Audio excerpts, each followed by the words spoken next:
Bolivia's government has apparently survived an attempted military coup. Armored vehicles and troops tried to force their way into the presidential palace yesterday. They retreated a few hours later after President Arce confronted the rebel military general and ordered him to step down. The general and other senior officers were later arrested. For more on this coup attempt, Angus McNelly joins us now. He's in La Paz, Bolivia, and is a senior lecturer in international relations at the University of Greenwich in London. He's also the author of Now We're in Power, The Politics of Passive Revolution in 21st Century Bolivia. Great to have you with us. Can you just explain how this happened and if there were any hints or advance warnings that it could take place? Yeah, good afternoon. So I think yesterday's actions took everybody by surprise. There has been a political debate going on within the leading political party, the MAS, the Movement Towards Socialism, between the President Arce and the former President Evo Morales. But nobody expected the coup. And so when tanks rolled into the Plaza Murillo, where the presidential palace is, yesterday at about 2:30, it took everybody by surprise.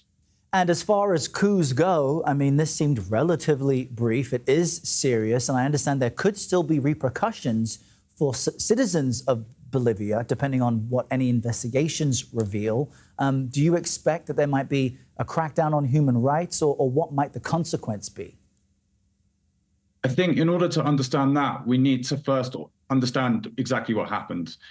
So in La Paz, three competing theories are circulating about what yesterday was.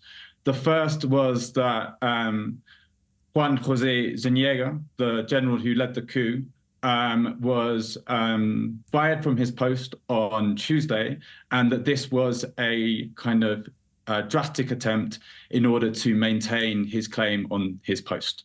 So it's the action of one general.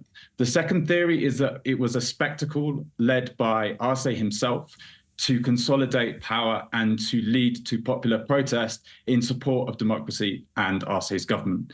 And we can see this in kind of the way in which Arce confronted Zuniga in the presidential palace and in the scenes afterwards, where Arce addressed massive crowds in Plaza Murillo. The third kind of theory is that Evo Morales was behind this, and he wanted everyone to think that it was a self-coup or an autogolpe by Arce in order to undermine Arce's legitimacy, okay? And what's happening at the moment is that Arce and Evo are trying to maneuver themselves as the presidential candidate for the MAS in the upcoming 2025 elections. So depending on exactly what happened, this will have different effects on the Bolivian people. If the first option happened and it was just one rogue general, then I think we'll see little change for the Bolivian people.